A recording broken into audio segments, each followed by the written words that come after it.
माँ भी कभी बेटी थी। बेटी सारा दिन सोती है, ना पढ़ती ना कोई काम करती। अरे यहाँ तक कि 2-2 दिन हो जाते न नहाती न कपड़े बदलती। अरे मेरी बेटी ने खाना खा लिया, बता तो देती, मैं झूठे बर्तन हटा देती। बेटा देखना कमरा बदबू कर रहा है। माँ, मैं ना परफ्यूम डाल देती हूँ, अब ले जा। हाँ बेटा, क्यों नहीं, तू सो जा। हाँ नहीं माँ, मेरा नेट रिचार्ज करना है, मोबाइल चल नहीं रहा। मोबाइल चले तो मैं कोई काम करूँ ना, कोई वीडियो शेयर करना है, गाना डाउनलोड करना है और एक रील भी बनानी है।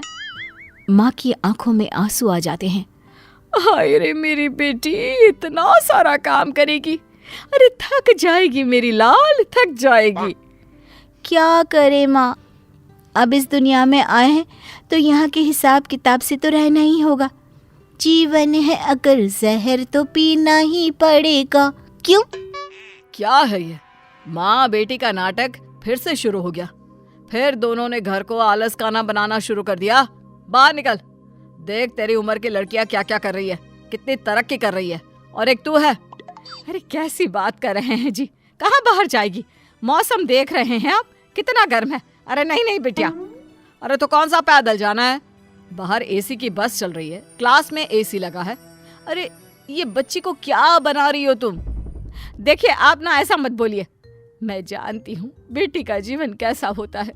छोटी सी उम्र में मेरी शादी, फिर बच्चा, सास की टिक टिक, ननद के चेंचे। अरे ना, मेरी बेटी ये सब करने के लिए पैदा थोड़ी ना हुई है। पिताजी क्या करते, बीवी को कहाँ तक समझाते कि लड़का हो या लड़की, जिंदगी ऐसे नहीं चलती है। आराम करना ठीक है, लेकिन जीवन के उस पड़ाव में नहीं जहाँ ढेर सारा काम करने की जरूरत होती है। माँ, पापा। पिता को लगता है कि बेटी को समझ आ गया है। हाँ बेटा बोल, जल्दी से बोल, क्या हुआ। वो जाते वक्त ना दरवाजा बाहर से बंद करते जाना। नींद आ रही है। हाँ बेटा, मैं लाइट भी बंद कर देती हूँ। हाँ, और ये मोबाइल का रिचार्ज भी करवा देती हूँ, ठीक है। खैर बात आई गई हो जाती है। फिर एक रोज माँ गिर जाती है और उन्हें चोट आ जाती है। ओह हाय रे मेरी कमर, क्या करूँ, कहाँ जाऊँ। मिन्नी, अरे ओ मिन्नी। मिन्नी लेकिन कहाँ सुनने वाली थी, वो तो चुपचाप अपने कान में म्यूजिक की तार लगाकर नाच रही होती है। नीचे माँ जोर जोर से रो रही होती है कि आवाज पड़ोसन के कान तक आ जाती है। हाय रे बहन, क्या हो गया, क्यों चिखी जा रही हो, तुम्हें इतनी चोट लगी है। मिन्नी कहाँ है, बुलाओ उसे। अरे नहीं, उसे ना बुलाना, वो सो रही होगी या फिर म्यूजिक का वक्त होगा। अरे मैं उसे परेशान नहीं करना चाहती। बहन जी, बेटी को कम काम देना ठीक है, माना कल को उसके ऊपर जिम्मेदारियां होगी, लेकिन इतना भी सर मत चढ़ाओ कि किसी काम की ही ना रहे। अरे कभी मेरे घर आओ, मेरे दोनों बेटों को देखो। अब रहने दीजिए ना बहन जी, मुझे आपकी मदद नहीं चाहिए, बस आप ना ये ज्ञान ना दे। पता है जीवन कितना मुश्किल होने वाला है आने वाले समय में। काम की टेंशन, कमाने की टेंशन, ना सोने मिलता है ना वक्त पर खाना। अरे मैंने तो वो दिन देखे हैं, क्या भूख लगी है, सामने खाना भी रखा है, लेकिन खा नहीं सकते। ठीक है बहन जी, मान गए, लेकिन हमेशा ऐसा नहीं होता है। सबकी अपनी अपनी किस्मत है। बेटी को पढ़ा रही हो तो कल को नौकरी भी तो कराओगी कि नहीं। फिर क्या, नौकरी करेगी तो नौकरानी रखेगी, नहीं तो मैं हूं ना। लेकिन वो काम धाम नहीं करेगी, सिर्फ आराम करेगी मेरी रानी। देर शाम हो जाती है। चोट के कारण माँ का बुरा हाल होता है। घर में अंधेरा होता है, तब पति आते हैं और माँ रो रही होती हैं। अरे मिन्नी को क्या हो गया, और तुम क्यों रो रही हो। मैं आज गिर गई, कमर में चोट लगी है, प्यास के मारे बुरा हाल हो रहा है, लेकिन पानी कैसे पीऊं, चला ही नहीं जा रहा। अरे तो मिन्नी को बोल देती। संध्या के वक्त भी घर पर अंधेरा छाया है, ना शाम की जोत जली। अरे मिन्नी को क्यों परेशान करना, बेचारी वैसे भी कितने काम करती है, कॉलेज का काम, मोबाइल का काम, खुद का नहाना धोना, खाना पीना। अरे बच्ची है वो अभी।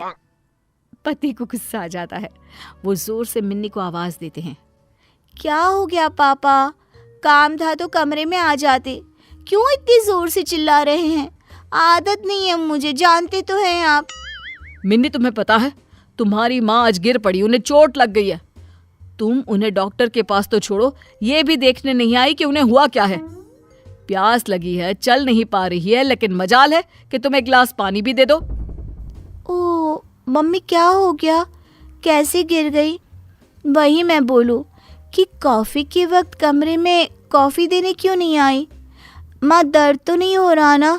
अरे नहीं नहीं मेरी बच्ची, सब कुछ ठीक है। ओह गुड, तो जाकर फिर कॉफी बना दो ना। मैं रूम में जाती हूँ। हाँ माँ। मिन्नी वहां से चली जाती है। माँ भी मिन्नी के ऑर्डर को मानकर उठने की कोशिश करती है, लेकिन उठा नहीं जाता। ओह, जी जरा कॉफी बनाकर दे दीजिए ना मिन्नी को। दे देंगे ना प्लीज। पागल नहीं हूं मैं तुम्हारी तरह। अरे माना बेटी है, लेकिन बेटा भी होता तो उसे कम से कम इतना तो पता होता कि माँ बाप अगर परेशानी में है तो कैसे बिहेव करना चाहिए। इसकी तरह तो बिल्कुल नहीं। कैसी बात कर रहे हैं जी, बच्ची है, समझ जाएगी। वो समझेगी नहीं, उल्टा तुम्हें ही कोसेगी एक दिन, देख लेना। ठीक है देख लेंगे, हटिए आप, उसके लिए मैं ही कॉफी बना देती हूँ। बस माँ किसी तरह लग जाती है बेटी की सेवा में। कुछ दिन, महीने और कुछ साल बाद एक दिन। माँ मेरी नौकरी लग गई है अमेरिका में। बेटी अमेरिका चली जाती है, लेकिन कुछ ही दिनों में। माँ मैं वापस आ रही हूँ, यहाँ रहना मुश्किल नहीं नामुमकिन है। मिन्नी घर आ जाती है और माँ से बात करना बंद कर देती है। अरे क्या हो गया है हमारी मिन्नी को? सारा दिन नौकरी ढूंढती रहती है, मुझसे बात भी नहीं करती। आप बात करिए ना। पिता और माँ मिन्नी के पास आती हैं। तेरी माँ परेशान है, तू बातें नहीं करती, क्या हो गया बेटा? बेटा मुझसे क्यों नाराज है? तू जानती है ना मैं कितना प्यार करती हूँ तुझसे। मिन्नी को माँ पर गुस्सा आ जाता है। वो जोर जोर से बोलने लगती है। क्या है माँ, क्यों पीछे पड़ी हो? अरे अमेरिका में इतनी अच्छी नौकरी थी, लेकिन मुझे पता ही नहीं कि मैं क्या खाऊं, कैसे खाऊं। लोगों को कॉफी बनाना तो आता है, मुझे तो वो भी नहीं आता। अरे बेटा तभी तो कहा था काम वाली रख लेती। काम वाली? पता है अमेरिका में कितनी महंगी होती है? जितना मैं कमाती थी उसे ही दे देती। माँ, घर के बाहर कोई किसी के लिए कुछ नहीं करता, समझी? मुझे फाइनली वापस आना पड़ा। तू कुछ सिखा देती तो कम से कम मैं वहां सेटल तो हो पाती। हे भगवान, मैंने क्यों नहीं लोगों की बात मानी।